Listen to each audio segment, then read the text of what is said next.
joined now by the father of Leigh Matthews, Mr. Rob Matthews. Mr. Matthews, thank you very much for joining us this afternoon.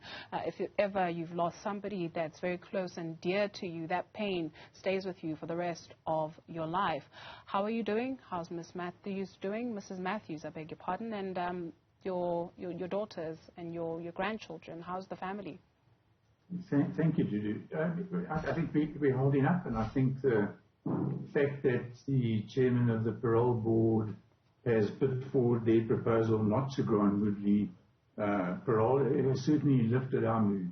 Of course, it still is up to the minister to make that final decision, but we're pretty confident in the submission by the chairman and his members on that parole board. So, yeah, we do okay. Thank you so much.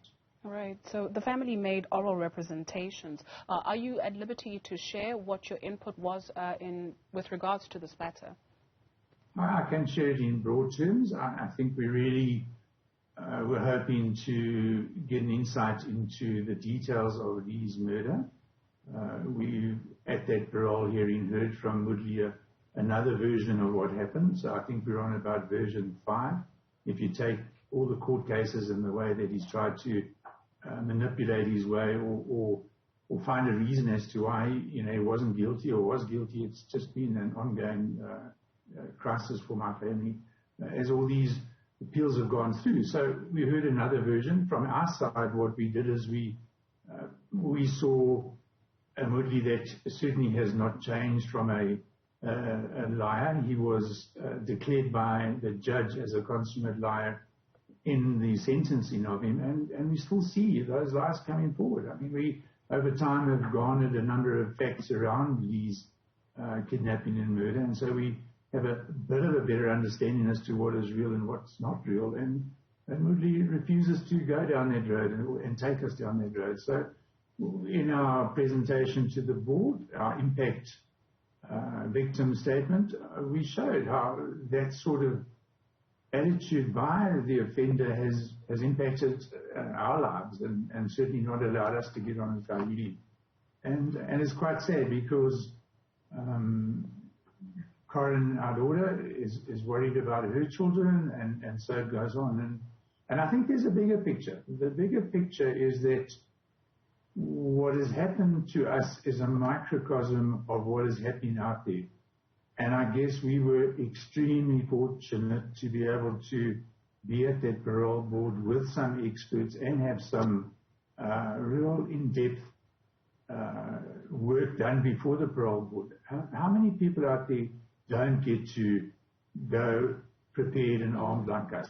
And that's the tragedy of the situation in South Africa, to be quite honest.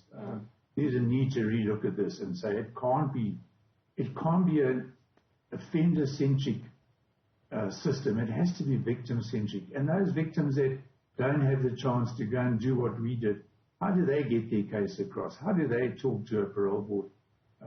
Some folk can't even get the taxi fares to get to the prison. And there we feel desperately unhappy with the situation. Mm.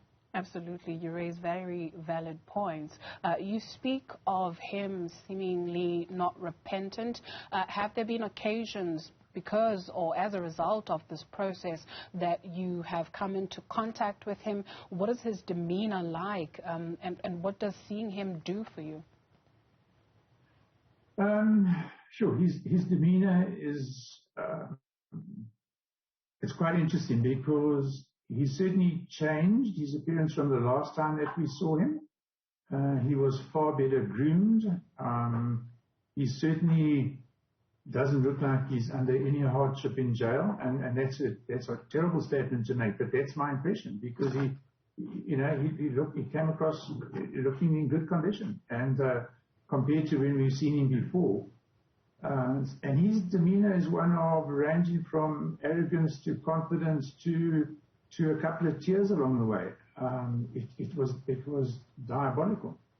It was surreal when he mentioned us in talking to us to say when he went to his graduation, he felt really sad because he knew that Leigh would never graduate.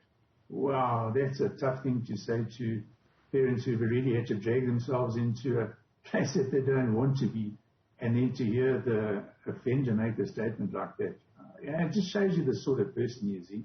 There's no remorse, there's no feeling, there's no empathy. It's all about him. It was all about I in the discussions. So maybe that gives a little bit of a picture of the man and what we dealt with. Leigh would have turned 38.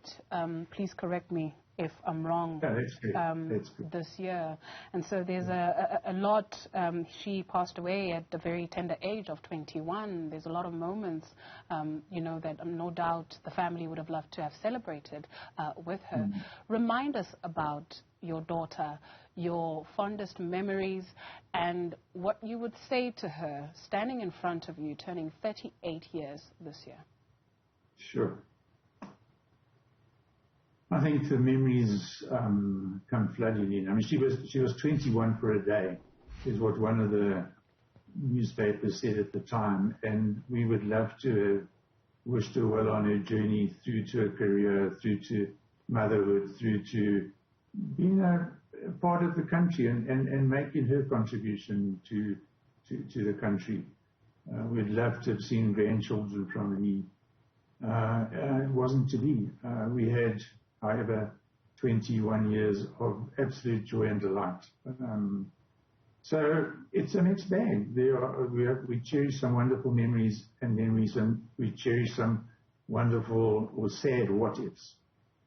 What if we had Leigh today, and what if she had graduated, and those sort of things. So hopefully that also gives you a little bit of insight into the feelings, our feelings, and many victims. I think there are many Leigh Matthews parents out there, and I think losing a child is not in the order of things, and yet so many parents have to deal with it and come to terms with it and get up in the morning and keep on making a contribution. And we've been privileged because we've been able to do that.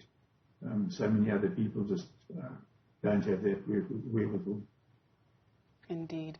Mr. Matthews, I'm a daddy's girl, so I know the relationship, with daughter and father, and from one daddy's girl, and I assume she was a daddy's girl, to another. Take heart, it never gets easier, and she's constantly with you, no doubt about that. Thank you very much for availing yourself this afternoon. We appreciate you.